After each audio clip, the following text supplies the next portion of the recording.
Welcome to the Crypto Navigator. I'm your host, Alan. Tonight we got on deck Dual Citizen. Welcome, Dual Citizen. What's up, fam? Got a few more showing up late tonight, guys. Thanks for everybody showing up early in the chat like normal. We got Silver Days in the house. Always consistent. I love you, Silver Days, man. You're always here. Alex, bro, appreciate the wonderful. For those that don't know, Alex Yeet is a legend. He made this logo right up here, made my background, did an amazing job. Really appreciate you, Alex. And we also have Dexter in the house. Dexterius, I've seen you before. Thanks for showing up again. I appreciate you showing up tonight. Miss J Kills, what's up? Tell your hubby I said hi. We got Sophie in the house. What's up, Sophie? Good to see you. 23, great to see you, buddy. And Gary, what's up, Gary? And Ada, love that name. Good to see you again. I've seen you before in the chat. Well, welcome in, everybody. Got a few things I'd like to talk about tonight. Alchemist in the house, showing up late. What's up, buddy? Got a few things I want to talk about. Mainly, I've been really mainly focused on this subject of the public and private ledger. What's it all about? Why we not seeing action when the private ledger's actually being implemented? And so I'm going to talk a little bit about what I found out. So XRP, the private ledger, is derived from the public XRP ledger, but remains entirely private. XRP serves as a neutral bridge currency for interbank transactions on the private ledger. It also allows financial institutions to conduct transactions securely within their closed network. And really, what is a closed network? Private ledger ensures confidentiality and control over sensitive financial operation. Now, that to me makes sense. Why that there's a public and private ledger, but what doesn't make sense is if this private ledger is derived on still the public XRP ledger, why is it not showing actual movement on chain in effect, aka the price of XRP, especially when we're seeing hundreds of millions of dollars worth of tokens move over the chain? So let's talk about the public ledger now. So the public ledger, the XRP, is a decentralized blockchain system tailored to support XRP and other digital tokens.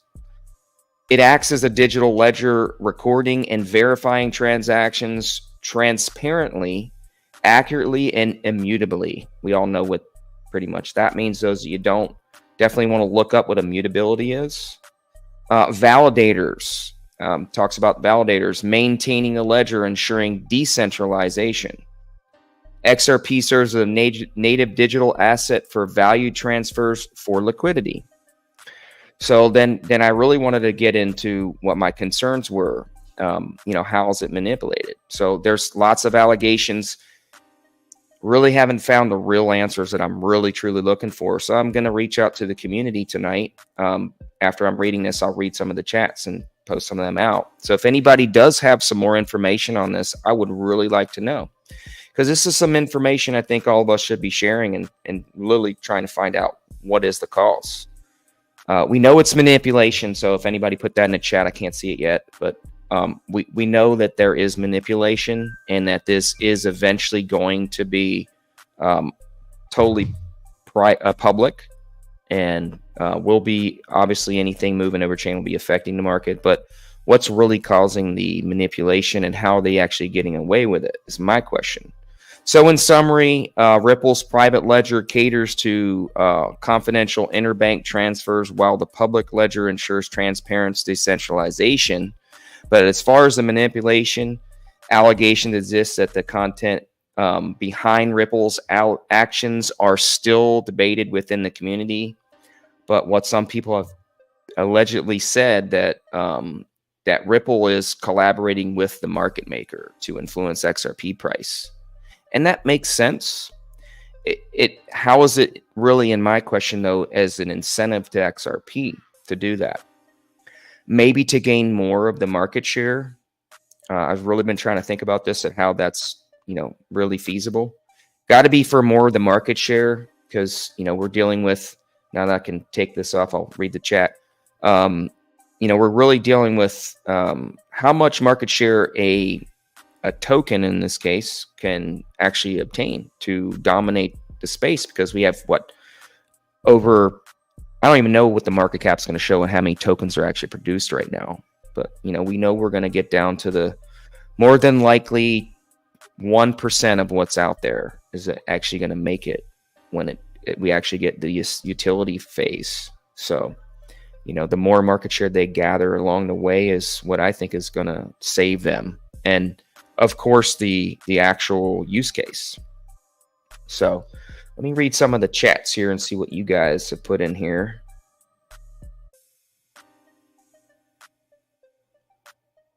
It looks like Alchemist won't be joining us in Vegas. That's right. Sad. I would love to have a drink with you, buddy. I really would. Me too. Several of you guys. Now, those of you hearing me, I would like for those that are going, put a 7 in the chat tonight. So I know you're going to probably be going. I'll be looking forward to seeing you in Vegas. So don't really see anybody got anything in here. Let's see.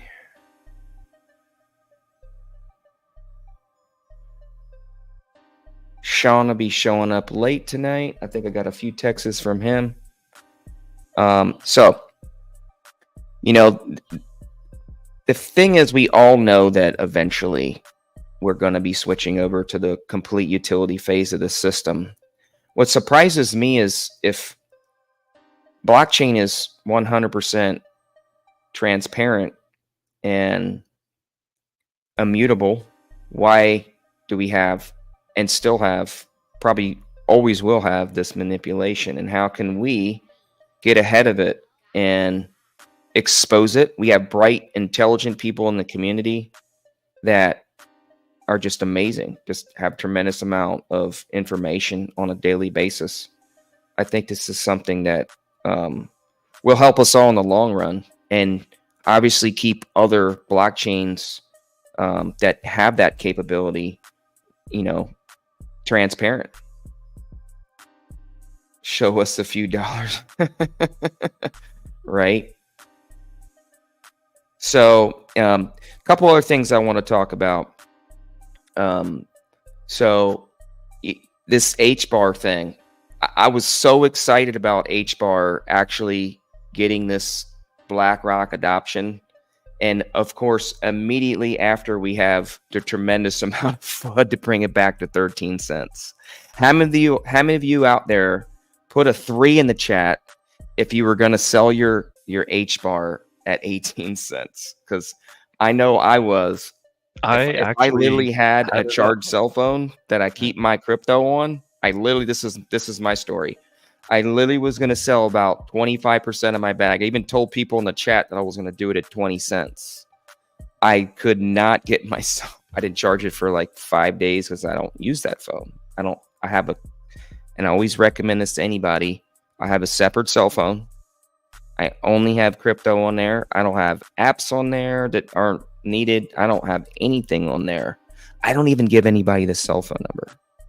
I do have a cell phone service on there because, let's face it, if the internet goes down in your home, you got to have cell data. You need to be able to sell that in a hurry. And if you don't have any type of internet, how are you going to sell it? So I personally have a cell phone set up with all my crypto on it and a decent wallet that I'm ready to deploy. But this was a good learning lesson, and this is why I'm bringing it up. Make sure we're in a bull run.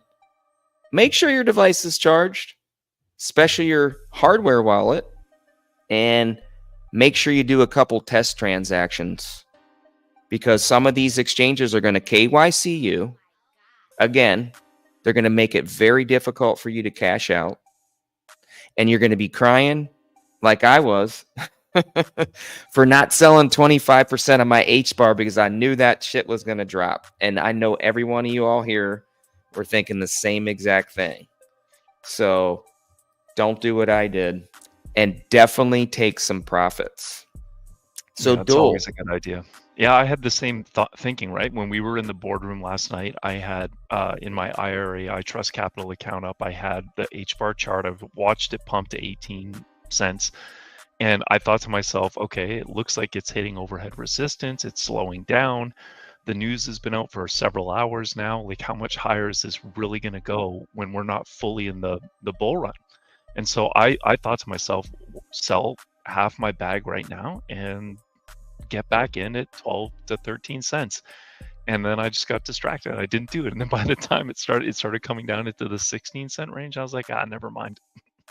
So it is what it is. Obviously, if you guys aren't able to trade tax-free, messing around like that's just probably honestly not worth it. It's timing that can be tricky. So just dollar cost average and hold and wait for those bigger levels to come in when we're coming into the fall and early next spring. So not financial advice, but yeah, for sure. Each to his own. I think everybody here at this point in the game has their plan kind of set up. Most of us have been, I see all of you in the chat, most of you I've seen for years and years. And I think we're at the point now where we've had lots of time to prepare, and I think some of us have gotten to the point where we've been a little complacent waiting for this thing to happen. And that was like the perfect example of it. I did get complacent. I didn't charge my cell phone. But see, these are the kind of things that we need to be ready for. Another thing is brought up in the boardroom was, really key. I've been kind of mentioning too. Where are you going to cash out to? Where's your big liquidity pool if you're going to try to cash out over 100K? Do you have a Caleb and Brown account set up? It's only $500 to set that up. I personally don't have one set up, so I'm preaching to the choir. Yeah, I got some other plans though, and I'm not really. Me personally, I'm not planning on cashing out more than 100K this bull run, unless it really does go crazy parabolic. Uphold's daily limits are $10,000. Now you can cash out more than that, but you can't move it to your checking account. So like 10K a day. So say you cashed out 100 grand. Well, it would take you 10 days to send it over. I believe Coinbase, I've checked this, depending on how much you've KYC'd, I think my limit right now is 100K a day. So that's, for me, like, honestly, that's more than enough. I don't need to go to like Caleb and Brown or whatever that place is. Just if you cash out more than 100K, it would sit in your Coinbase account in USD, which is kind of scary. Or you could cash out to USDC and move that to a ledger.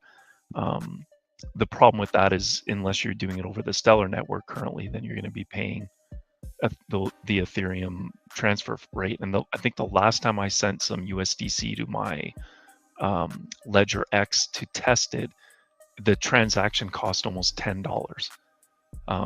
From I think I did it from Coinbase, which I found just absolutely ludicrous, right? To send maybe it was like, I can't remember what it was honestly, but I remember it not being fractions of a cent.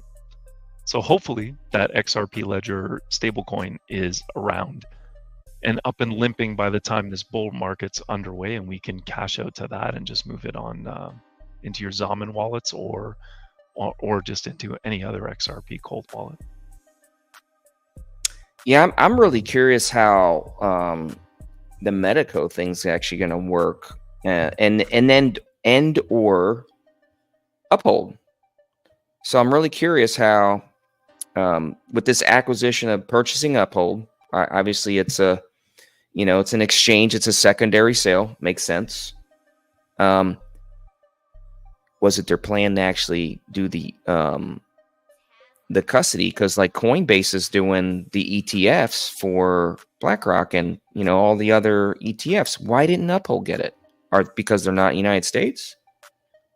Is that really the reason, or was it not set up and ready because XRP was purchasing it?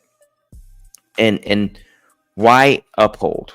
That's one of the questions I had. I have an answer for that, and what I feel the reasons they did it, but it would make perfect sense that would be the secondary sales that would constitute a non-security for anybody.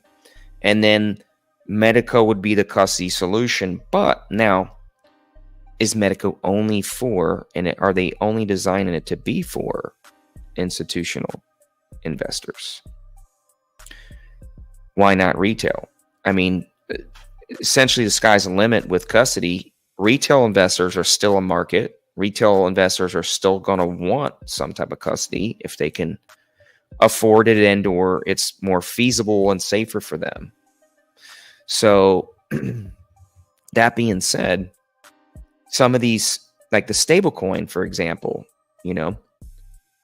why as a retail investor like us, why could we not? That would be a solution, but maybe they intertie both of them together is what I'm getting at, as a one custody solution right through the exchange that you're purchasing the crypto from. It's stored there utilizing Medico's safety standards and their institutional grade custody. Like they have the vault now. Was that really just a test net for Medico for the retail investor? See, these are some of the questions I've been having lately, and it's going to get to the point where people are going to trust holding the asset by a uphold or whatever. I mean, they already do it now. Look at most retail investors. They're not keeping stuff on a cold storage wallet. They're not doing things safe. They're allowing the exchange to do it. So I think that's kind of where things are going to go. And I do believe there's going to be ways of making money on this as well, So that being said, I'm really interested of how they're going to flip-flop with this stable coin to XRP. It's still not really clear how they're really going to do it. And then the other thing is tying in with this, how's the automated market maker going to work combined?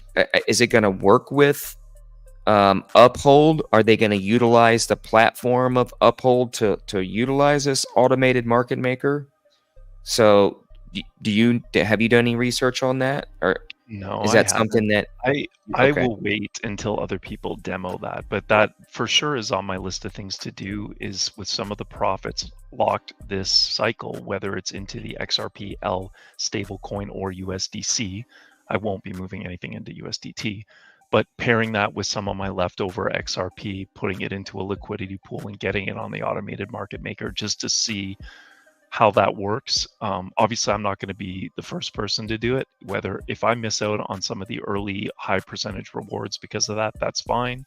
I just don't feel comfortable. But it's time that we are able to make some type of returns with this asset, whether we're pairing it in a liquidity pool or just by, if there was just a straight up staking or delegating of XRP to earn rewards, I would do it if I could maintain custody of it like I do with several of my other coins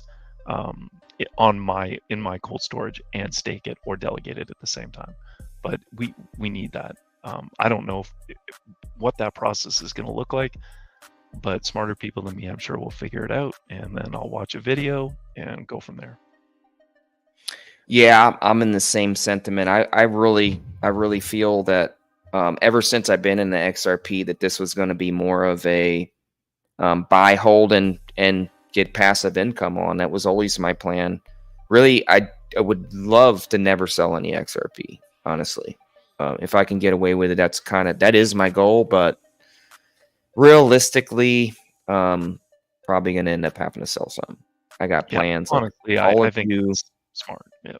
And if this run doesn't look like a full-blown utility mass adoption for the ISO tokens run, like Nerdy thinks we're going to have between 2025, actually starting soon, but then into 2027, if it doesn't look like it's just going to keep going, and Bitcoin starts to retrace and all the alts pump again, and it looks like a normal speculative cycle, I think it would be smart for a lot of us to sell up to half of our XRP and up to maybe 90% of our other tokens, just to lock in those cash for that 12-month, crash down from the tops to the bottom of the bear market. again, guys, not financial advice, but that's my plan this time, is to, and I trust me, I pretty much sold everything last cycle, but my XRP. It just didn't hit my price targets, but I did lock profits. I just, unfortunately, much to Alchemist's chagrin, I put it back into XRP instead of BTC.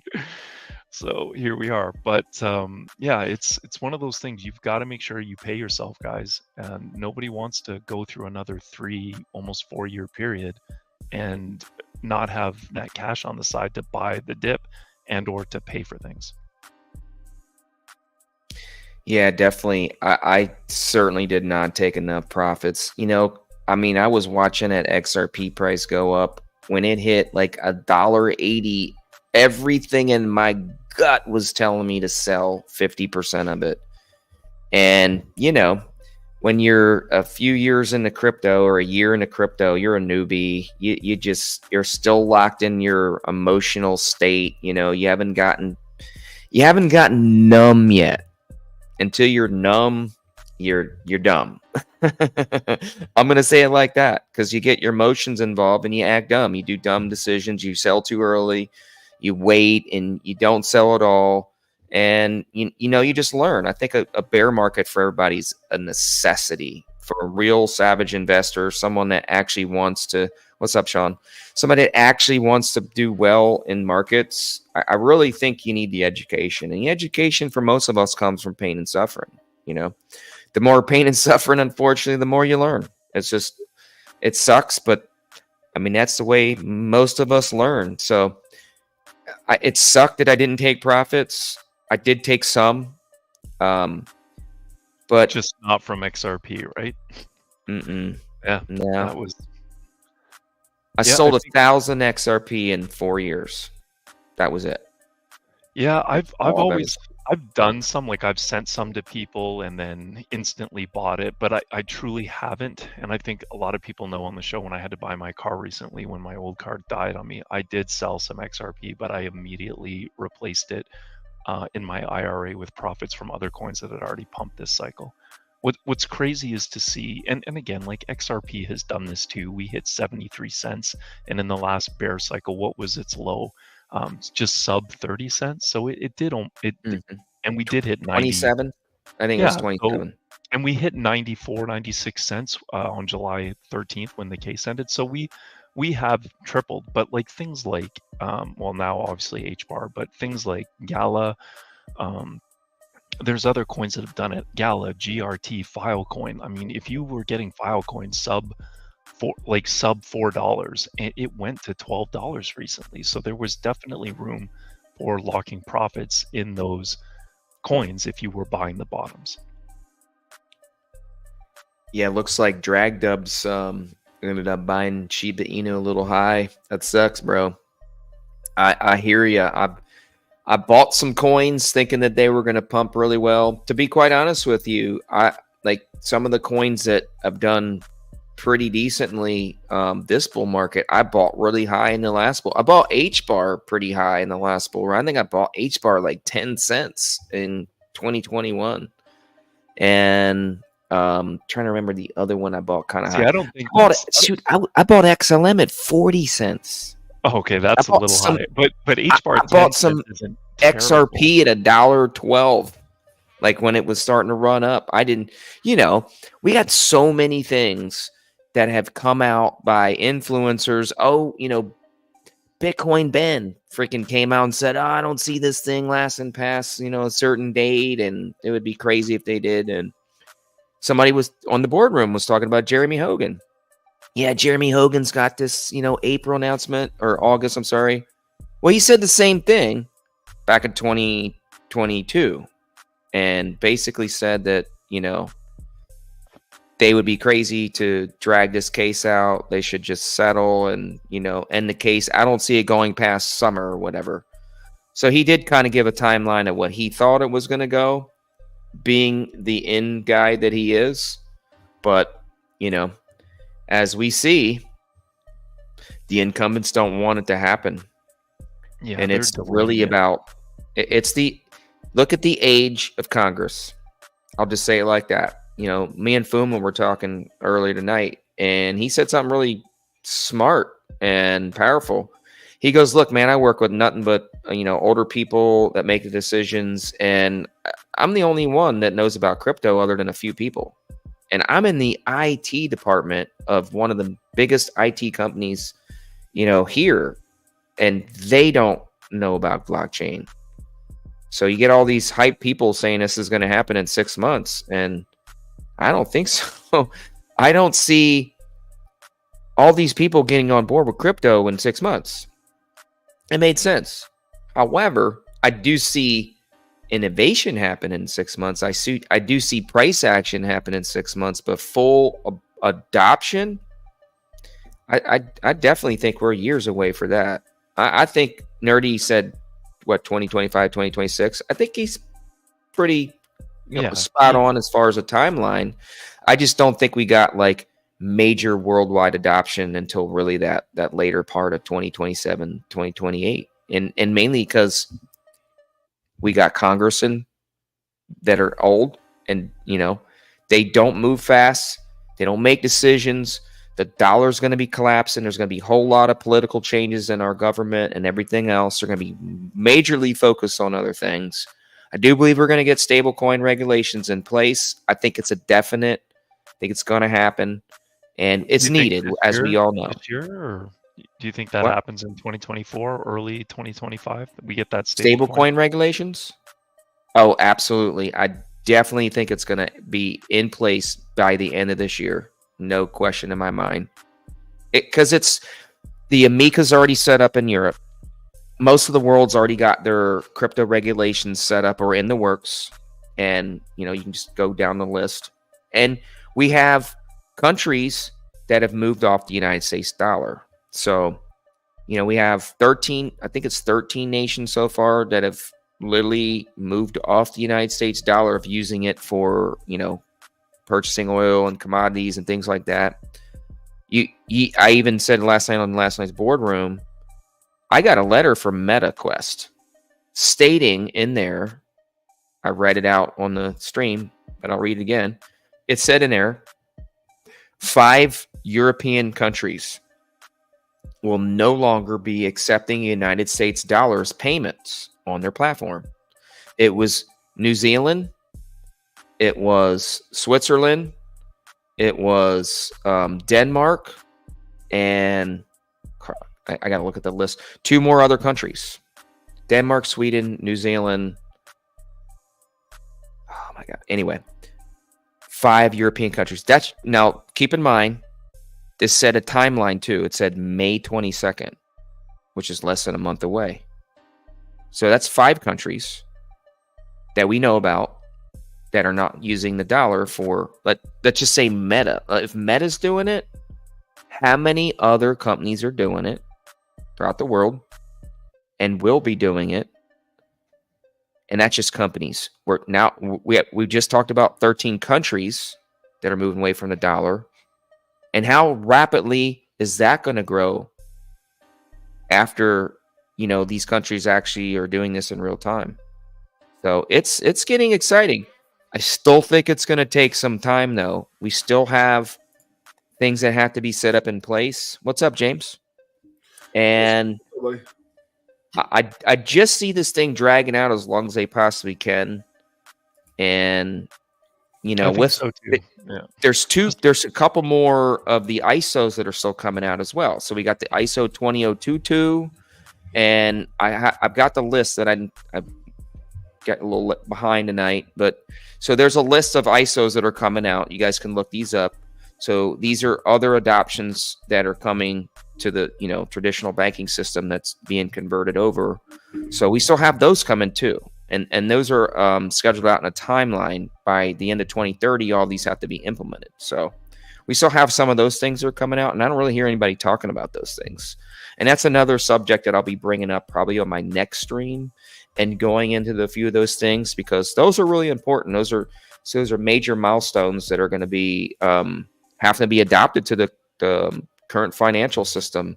Because anytime, if you guys don't know, anytime there's an addendum to the financial system, banks, it takes a long time just to get the the overdraft addendum, it took 3 years for that overdraft addendum to actually get implemented into the financial system. And it took a lot of the banks out, actually.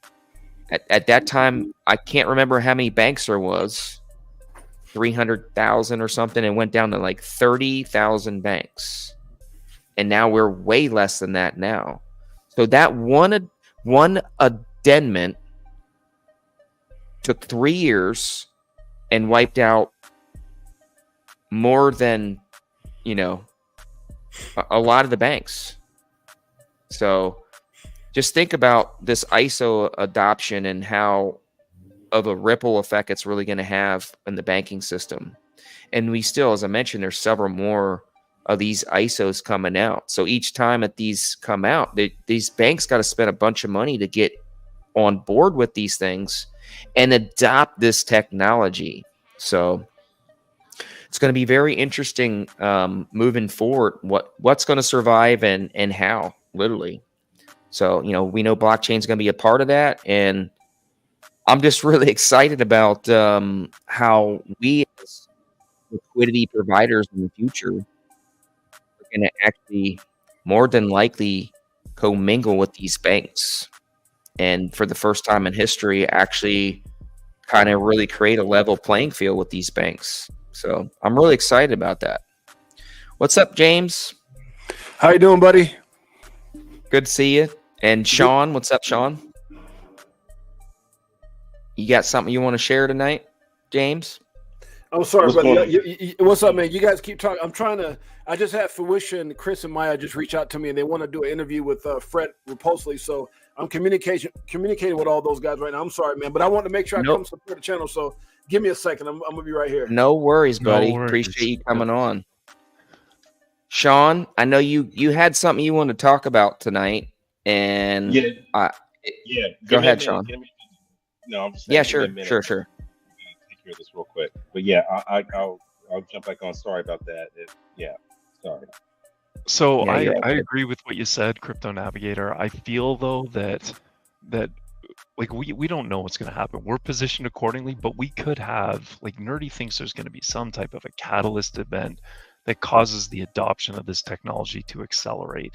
So like Rosie Rios says, the trains left the station, things happen really slow and then they happen really fast. I feel like that this is going to accelerate into like Nerdy believes the end of this year all the way up leading into 2027. So again, GDLT came on the show the other night and said that a guy that he knows at Coinbase was saying that they're anticipating at least another 2 speculative bull runs. So this one and the next one, not necessarily.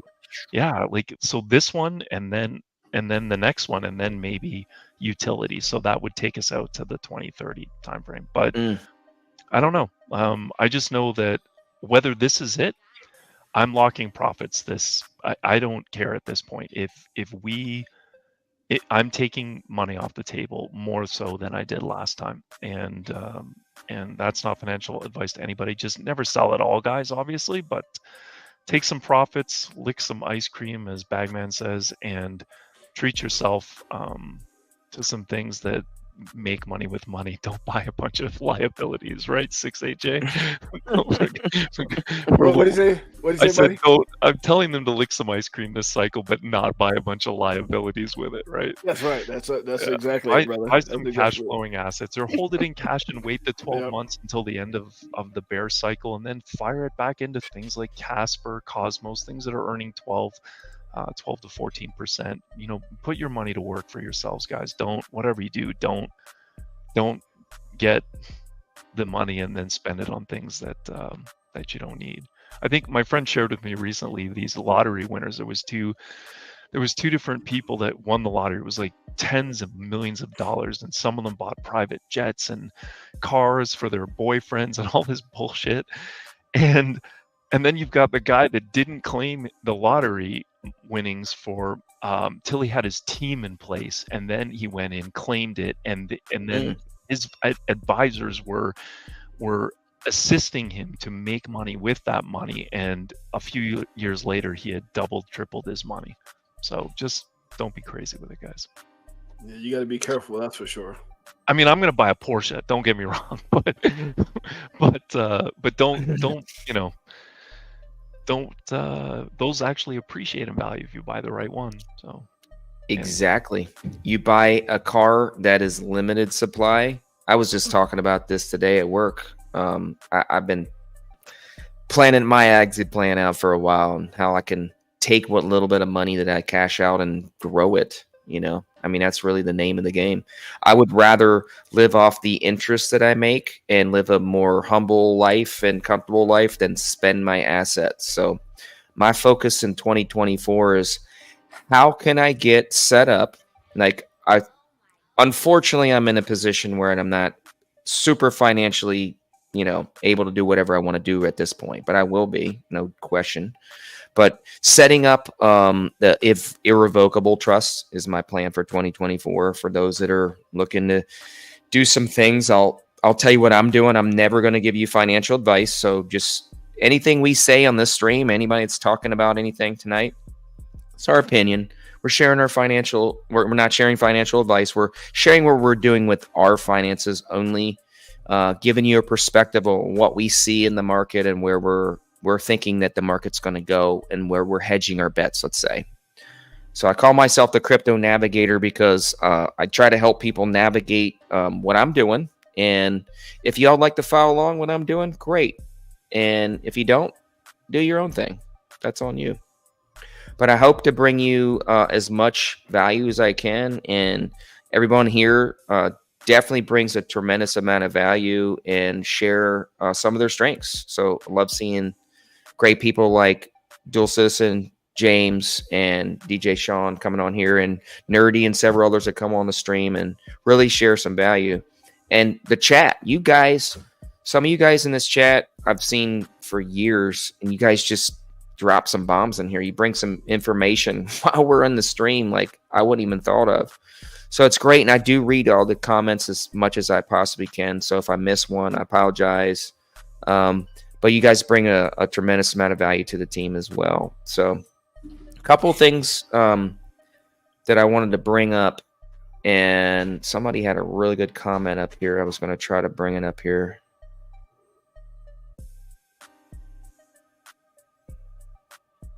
Was it Alchemist when he said, in other words, I lost it now. I think so. I'm ready. I'm ready when you are. I'm ready when you are. That's right. That's right, Alchemist. This is for entertainment purposes, not financial advice. Anyway, I was more or less, I think you're right on the money when you said, probably like one or two speculative bull markets. I think we're really at the last speculative bull market, and I say it like this only because the dollar's slipping fast. Like we literally recently had a bond sale that just went horrendously bad. And Japan is cratering, guys. They've been cratering for 18 months. They are going to sell the United States bonds, and when they do, it's going to be a fire sale. And that's when you're going to see the dollar collapse. And of course, crypto is going to pump. But only after it dumps, like everything else. The stock market's going to dump, everything is going to nuke when that happens. But gold, silver, and I believe crypto assets are going to accelerate because we're at that stage at that point of where what's the next best bet? Where's the future? The future is digital assets. We all know it. That's why we're here. Okay. And they know these things, in my opinion, I believe that all these things were set up since the Basel agreements. Ever since Basel I, when they initiated going off the gold standard, Basel II was the finalization of kind of structuring of what they were going to do after the fiat system collapsed. And Basel III was the final act of what assets and tokenization was going to be a part of the new financial system. And yes. Okay, no, I'm back. Whenever you're ready. Go ahead, Sean. No. I didn't mean to interrupt you. I was just saying I'm back. Just Okay, when I good. thought my house was gonna be quiet, it got real loud. So, but you So had I'm gonna asked me a question earlier. Go ahead. I'm Yeah, sorry. what were you gonna say? You were talking about something you want to talk about tonight. I can't remember the subject because I got 10 things going on my mind. But No, talk to well, me. first of all, Alan, what's up? What's up, Duel? What's up, 6'8"? What's up, buddy? What's going on? What's up? So one of the things that we talked about, Alan, earlier today is that in the stock market, what do they call that? Not DeFi, was it TradeFi? Is that they are taking serious consideration after the Israeli-Iran thing that happened over the past weekend. They are now actually considering going to 24/7 trading because during that event in the crypto space, if you had physical Bitcoin, you could trade. But if you had ETFs, you couldn't trade. You were stuck till Monday. So crypto as a whole, as an industry, as an asset class, is starting to change or make people think in traditional finance how maybe they need to change how they do business. And I think that's huge. Yeah, absolutely, man. So we're starting to see a lot of things. I was talking to a few people about this week. We're starting to see a little bit more tokenization. We're hearing a little bit more about it. Like, look, Proppy's been around for a while, and just all of a sudden it starts, taking off because people are starting to utilize it. The housing market is still, we have major, institutional investors buying up all these assets, and wait till we have the crash. No, right. And I got to remind you of something. I was on a lot of Twitter spaces before it got changed to X, and Grant Cardone, who's a big, real estate guy, he had asked a question. I actually talked to him, through spaces, and he said, how can I do a real estate transaction through the digital asset space and not have to have all the tax implications? He was actively seeking that last year, which would make Proppy an avenue for him to hopefully, find the answer to his question. So Proppy is going to be huge, especially if there's a real estate crash. Yep. I agree. That's why I mention it. Not financial advice, guys. I only own a little bit of property. I'll be 100% transparent, only because there's a few other utility-based tokens for real estate. There's several competitors for that, and maybe James, another one other than property that's out there for real estate. So, that's just one avenue. And then the other avenue is, how is the government going to tokenize everything? Because let's face it, we're now at, and I was really hoping Fuma would come on because I was going to pick his brain on cybersecurity tonight. I talked to him a little bit about it, but what we're going to move into is companies are going to have to really jump on board with security, because even though we're moving to the blockchain, we got AI coming in at the same time. You got half the developers working on AI. You got half of them working on the blockchain. They're not interoperable. They're not really tremendously working together. You got two emerging markets coming in together at the same time. There's going to be backdoors. There's going to be security weak points. And I mean, I see this being another potential issue. So the other thing that I've been really focusing on is blockchain companies that are really working with AI and being more compliant and hardened in the event that AI does somehow break the blockchain and break the coding. So, I think that's really something I think a lot of us are kind of sleeping on. So, yeah, James, you got something you had something you probably want to share? Oh no, brother. I'm just here hanging out with my boys, man. Nothing in particular. Just got off with those guys. Got off with Fred, the lawyer, the attorney. And then Fruition hit me up. Chris and I like, oh man, and if I got paid for everybody that I refer to them, man, I'd be making some good money right now.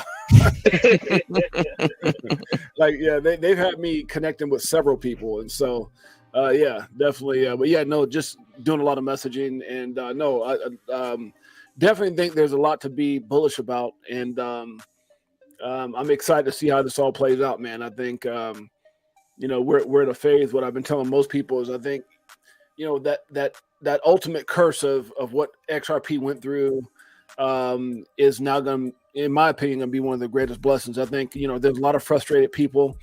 One of the things that me and Fred talked about is that 2 billion is just obviously something that was just smoke and mirrors. I think there's going to be a real number that's thrown out when that happens. I think it's going to be huge for those who will hold an XRP. And if everything plays out the way Brad said, as far as a $5 trillion market cap by the end of this year, that's something to be excited about as well. So we'll see. There's so many different variables, man. It's great. The things that we can control, the things that we do that seem to be in place is exciting, but then it's the things that we don't control, like war and all this other crap that just has me, saying, okay, well, hey, we'll see how this plays out. But I'm in it long term, man. I don't really get too caught up in the next, what's going to happen in the next, several months. I'm more looking at the next 3 to 5 years. That's just how I am. Yeah. I think that interview you did with Foley was, because I was listening to it before I jumped on here, and that was a great interview. I mean, shout out to you, bro, because you've been pulling some heavy hitters, and the space thanks you for that. Thank you, brother. Thank you, my man. I appreciate you. Yeah, we've been doing a lot of work, man. We got a lot more to do. Today is Wednesday. So I believe it was Sunday. I had a training with Brad Kimes, who sat me down, and he's like, man, look, I want to spend some time with you. So I was able to sit down with him, and him just kind of mentor me through the whole process of YouTube. Man, there's so much with YouTube I didn't know. And once I got that done, it was a game changer for me, because up to this point, it's definitely a game changer. When you understand the power of this platform and what it can mean from a business standpoint, I had no idea. And so he definitely, so that's kind of motivated me to go in some different areas and do some different things. But yeah, it's we're just getting started. Yeah. Cool. Well, you can share all that knowledge with us. I was just gonna say, make a video of that 6AJ and post it on your YouTube channel. I know, right? Well, I mean, look, man, I have to definitely respect him. And some of the things he told me, he said, look, man, I don't do this for nobody. And he goes, but there's something that him and DAI see in me. I appreciate that. But he was like, look, man, this is not something to go back and repeat. But I'll give you the short version of it. It's amazing. Like, I remember talking to Lewis Jackson and him telling me how he was working so hard to get his channel going that he literally had almost a breakdown because he was going so hard. And then talking to Zach Rector, talking to Brad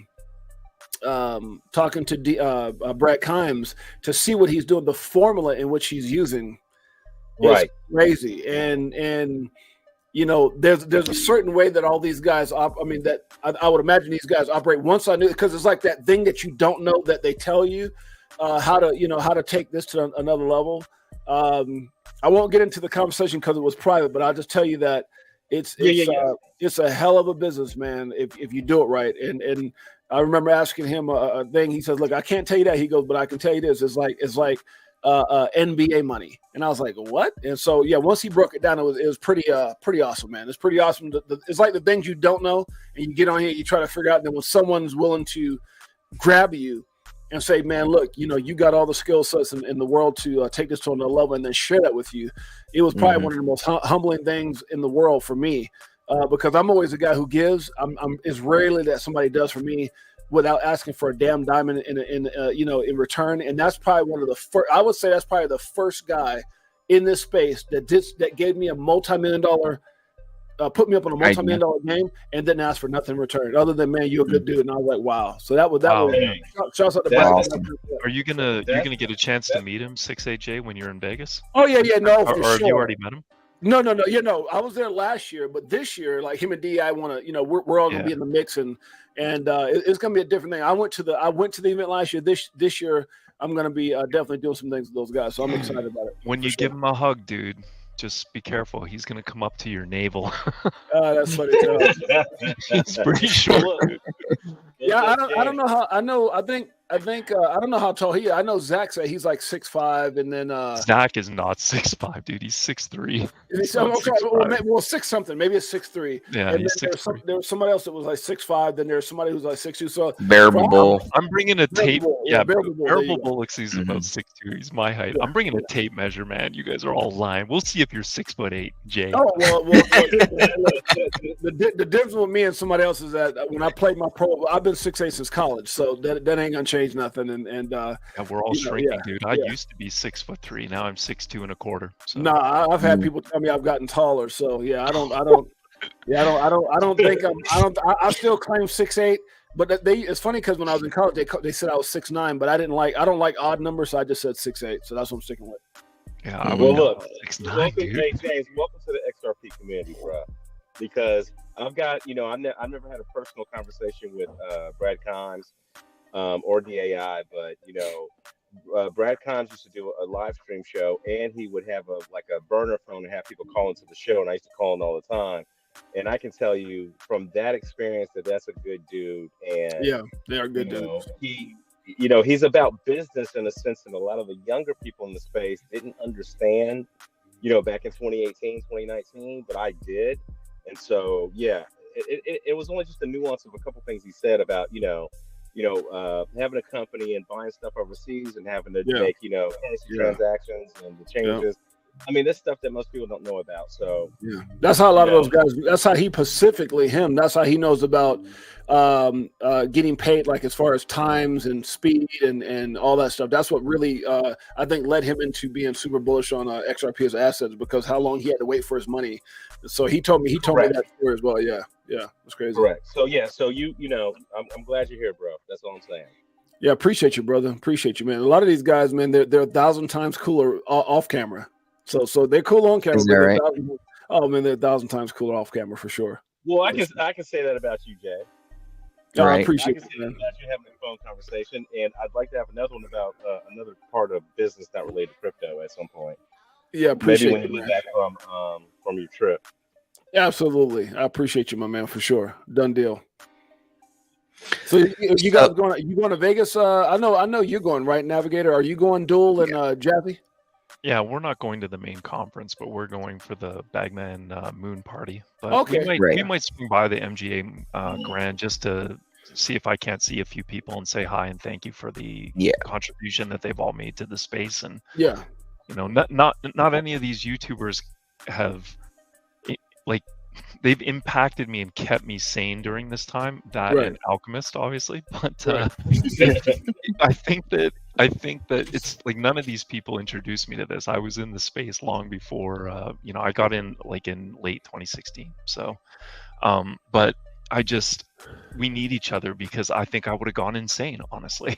Had I not had the support and the amount of information, the amount of research and effort that these YouTubers put into their breakdowns of things makes it so that I didn't have to do that effort.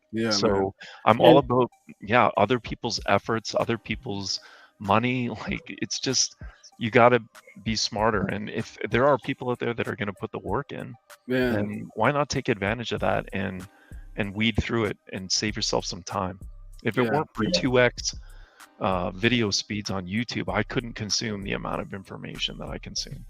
I definitely think that we have to give a lot of love and shots out to those guys, because like I said, I didn't know that much time went into some of their preparation. You're talking about like 14, 15 hours a day, and I didn't know that. I was like, what? And I mean, I'm gonna, I'm one of those guys that always try to simplify things, but it's like, if it's not broke, don't fix it. I personally, I don't know if I've got 15, 14 hours a day, because I spent most of my business life, building a business. So that's kind of how I was talking to Brad and those guys. I was like, look, man, I'm not trying to spend that kind of time, but just to know that they're putting that time in, Zach and Lewis Jackson, those guys, is I got crazy respect for them. Zach is a grinder, dude. Dude. I mean, he's young though, dude. He was in his late, mid to when you started, mid 20s. Now he's in his late 20s, but Yeah. Another Alex Cobb. Yeah. Now, so to answer your question, Jay, I'm not going for financial reasons. I wish I could be there, but when you guys talk about the time that people put in, the crazy part for me is like in 2018, 2019, SPQR Media was out, and they were doing deep dives into XRP at a time where nobody else was doing. This is before ETH, this is before the lawsuit, and they were connecting dots between major companies and the industry, the financial industry as a whole across the globe before anybody was doing anything. Yeah. And so shout out to the guy that doesn't have a job right now and has the time to deep dive into crypto and the different projects and all that before because they're in between jobs, because a lot of the deep dive information that we've been receiving or watching on 2x speed on YouTube with all these YouTubers, I mean, they're going so deep. James, I can compare it to this. If you've ever wanted to learn how to fly a plane, yes, you go to flight school. Yes, you get certified and you put the time in. But literally, you could go on YouTube, pick the particular plane you want to fly, and you could actually learn it. That's how deep dive people go into. And everybody knows that flying an airplane is just a hair away from being a rocket scientist. Yeah. That's how deep the crypto community has gone in the deep dive. And connecting the dots between Bank of America, the BIS, the IMF, the World Economic Forum when it applies to the practicality of a CBDC versus XRP versus a Bitcoin versus transactions per second versus the protocols themselves, layer 1, layer 2, how it relates and rhymes with the early internet, with TCP/IP and HTML and HTTP, and go on and on and on. I listened to all those guys go down all those rabbit holes for years. Right. Nice. So Sean, you said what was the year you got in? Was it 2016? No, Dual got in 2016. I got in at July 2018. 2018. Dual, you got in at 2016. Yeah, I mean, God, I don't know how you guys.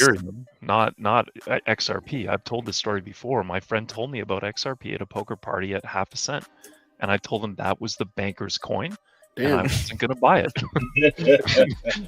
Now it's 83% of my portfolio. I was so, dude. You saw it at 0.5 cent. 0.5 cent, dude. Holy crap, don't feel bad. I knew about Bitcoin when it was $100, dude. Ethereum when it was $13. So I didn't buy enough. I was dipping my toes in, dude. Like that. Does anybody? Don't feel bad, bro. Like if you heard what Fred said, and Jake Claver was on the show, and Claver. When you hear those guys talk about when they saw it and when they reacted, I mean, Fred said he saw Bitcoin at $100, and then at $600. And this is just so crazy. I want to bring this up, and I don't want to overtake Crypto Navigator show. Oh, you're good, bro. We got about, normally we go about an hour, which is about 2 more minutes. We'll go as long as you want to talk. We're going to end a little bit after you. If anybody wants to go after you, we'll probably end after that. Just keep it no worries. What he was saying is, and it's such an important lesson, man, because when he said that, I was like, wow, I'm so happy. He said he saw Bitcoin at 100. At 600, he felt like, man, damn it, I missed the boat. No, I'm not buying right now. And I'm just like, it's crazy because that's what we do right now with XRP or some of these other assets. Like he saw it at 100. At 600, he's like, nope, it was at 100 when I saw it. It's almost like I'm not going to touch it because I'm not buying it at this high price. And people would kill right now for $600 Bitcoin. Dude. So that's what I'm saying. Like when he said that, I'm thinking, damn, how many people feel that way right now about whatever the hell XRP is right now, 52 cents, dude. It's hindsight. It's always 2020. I saw Bitcoin at $100. Yeah, it went to 1,000. I opened up my Coinbase account and it went back to 300.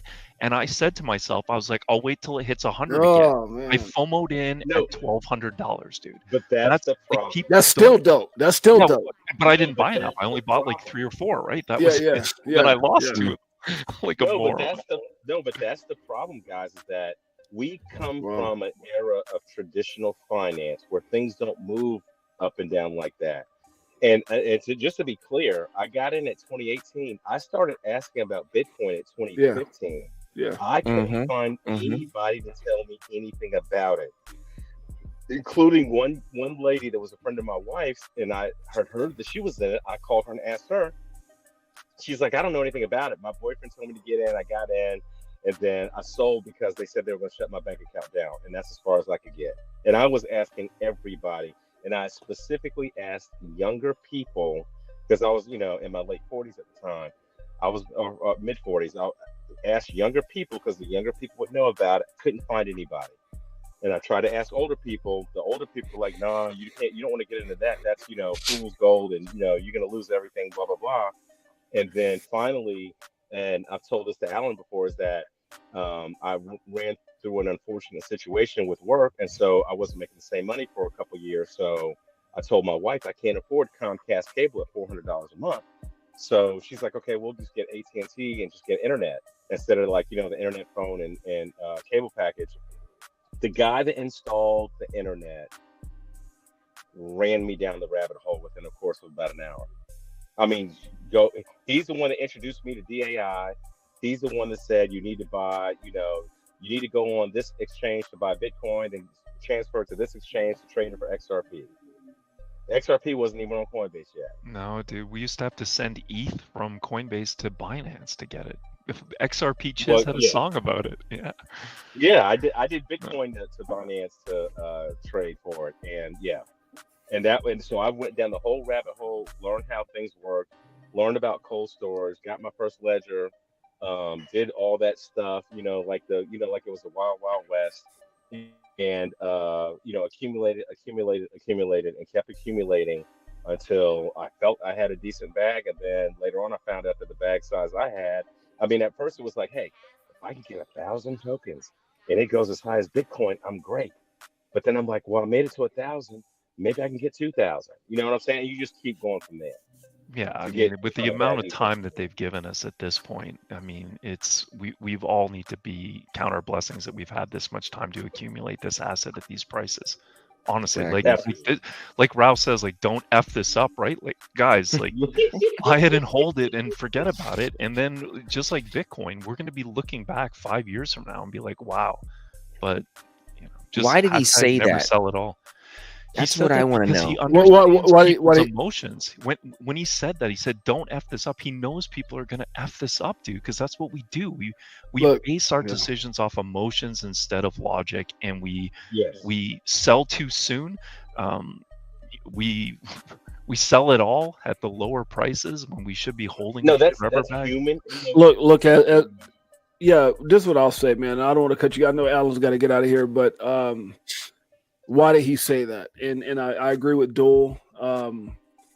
I just think my final thoughts is this, man. I just think people don't understand the opportunity they're sitting in right now. We always spend. I did a show. I did this little clip that I put that I said everyone's with the shoulda, coulda. I woulda, shoulda, coulda. And I just don't think people understand where they're at, the opportunity, because I don't think they see enough value in who they are. Like, I just don't think people believe that they could be wealthy. I don't think people believe that, and I think the issue is they're still looking at this as a lottery ticket. I think one of the greatest things about the space are those get rich quick stories. And one of the worst things about the space is those get rich quick stories, because yes, somebody did put $69 in some Solana meme coin and it did go to 2 million, but how many tens of thousands of people got wrecked following that stupid story? And so, so I think that's the issue, that every now and then you'll get a guy that finds something, like maybe he got into Doge with 15 zeros. I mean, yeah, there's some stories like that, but the majority of the people got in when it was, 3 zeros or something like that, or 4 zeros. And same thing with Shiba and everything else. So I just think that if you keep playing the dice game, if you keep rolling dice, then, you got a good chance, man. Like I guess pulling the slot machine at some point you're going to hit, but I would just say, man, look, without it being financial advice, is just pay attention. And let me say this: there's a method to the madness. If you guys look over the last 90 days ish, 60 to 90 days, Dole, Jazzy, and Crypto Navigator, something woke up inside of me from a question from my brother, Michael. He said, James, I said, you know what? If I can go out there and create enough value by bringing the most greatest mindsets to the forefront, then I don't got to tell people the opportunity in XRP or XCC or XLM, because what I've been really good at is following success. It takes a certain kind of person to understand it. It takes a certain kind of person to understand business and be in business.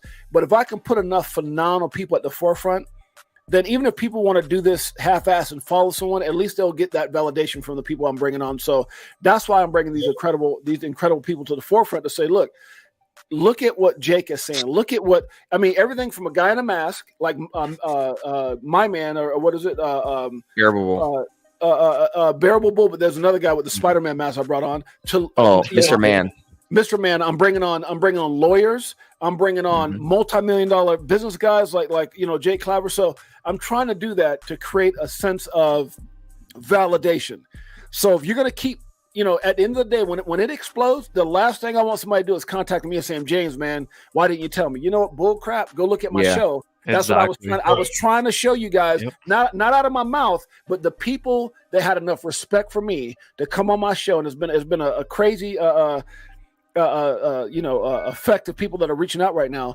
But that's what I'm trying to create. And I just hope to God that people, because what do I got to gain for somebody getting wealthy? Nothing. But that's just what I've been doing my whole life, is trying to get people to see the light. And this is, to me, the biggest light that's ever, or the biggest opportunity that's ever going to be available to the average person. I think so. I think once this is gone with this crypto boom, I don't 100%. Think there'll be nothing else like it ever again. No more chances for generational wealth like this. No, not like this. In our lifetime. And James and Jewel, I got to tell you guys this. My final thoughts is that the space we're in now with digital assets, to me, really, really rhymes with the first generation of the internet when I mentioned TCP/IP and HTML and HTTP.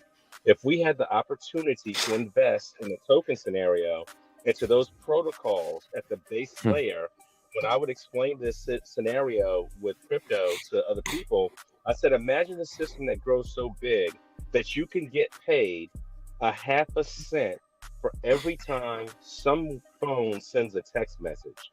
And then think about how many text messages you send a day and you receive text messages. And you could get paid 0.5 penny or even 1/4 penny for that. That's the generational shift that we're in. And that's why I know what I hold, because I see the greater picture. And I'm done. I'm glad to be on with you guys. Right on, Sean. That was brilliant, because you're kind of right on the same sentiment that I've been on, as far as tokenization and these assets in the future, what we're going to be able to use it for.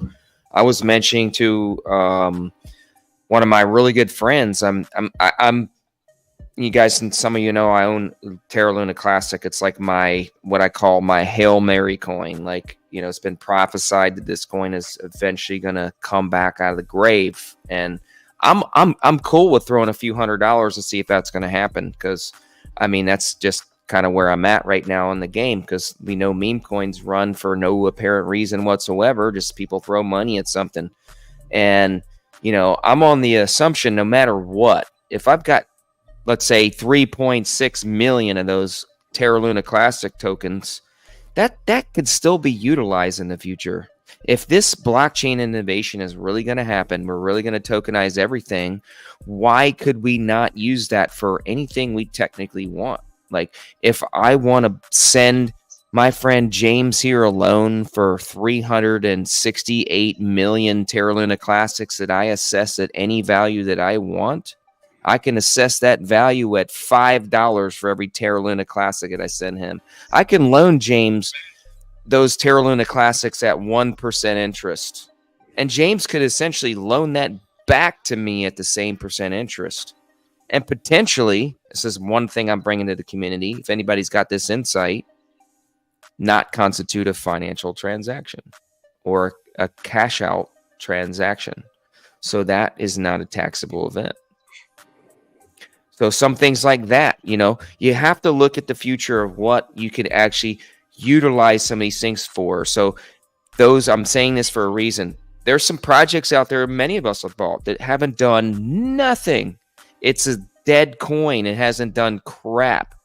Doesn't mean it still can't be utilized. if all the coins. Yeah, how long? I guess that's the question. Not to cut you off, but how long is that gonna, like, not for? I'm saying for these assets, because you also have to remember how many of these assets are gonna survive, long term, right? So that's how I'm looking at everything. When I'm looking at my investments, it's like if I got something saying I'm gonna hold on to 5 years, but 90% of these assets may not be around, and I like what Fred said. There's certain memes that are going to be around just because they don't have to follow the regulatory guidelines if they have all the boxes checked, I guess. But I don't know. I think somebody here said it. Maybe it was you, Crypto Navigator. Maybe it was Dual Citizen or Jazzy said that there was a time that you could, get in some of these speculative assets, and there's a lot of gray areas. I think all that's coming to a close, man. I think that the time of buying these dumb coins and getting rich is going to end at some point. I just think that I think most of the serious assets, or most of the, especially utility ISO, coins and stuff like that, I think people are going to get them and hold, because the further along we get, the less likely we're going to have a bunch of crap coins that are going to exist. So I'm not playing that game no more. I did have a lot of coins, and I've consolidated and got out a lot of stuff because I watched things that should have been great that are gone now. Things that said that were going to be great, like Safe Moon, that just crap. You thought Safe Moon was going to be great? No. What I'm saying is that I had, look, bro, I'm beyond. I had meme coins in the six figures. I had certain meme coins. Hell, my Shiba was 800-something thousand. So that's crazy. I'm just telling you, and that's I can say that because there's a lot of people who saw my wallet. So there's coins that I had so many of them that were six figures, and they're crap or they're gone. And so I'm done, bro. I'm focusing on what's really going to be around and get rich quick. It might happen, but I'm not betting on that crap. There's just too much. Well, it is going to happen with XRP. It's just going to happen overnight. Yeah. It's not going to happen overnight. Yeah. Yep. Well, listen, guys. So, guys, we're at the top of the hour. A little overtime tonight. I don't mind going a little over, but I still got family that goes to bed around a certain time.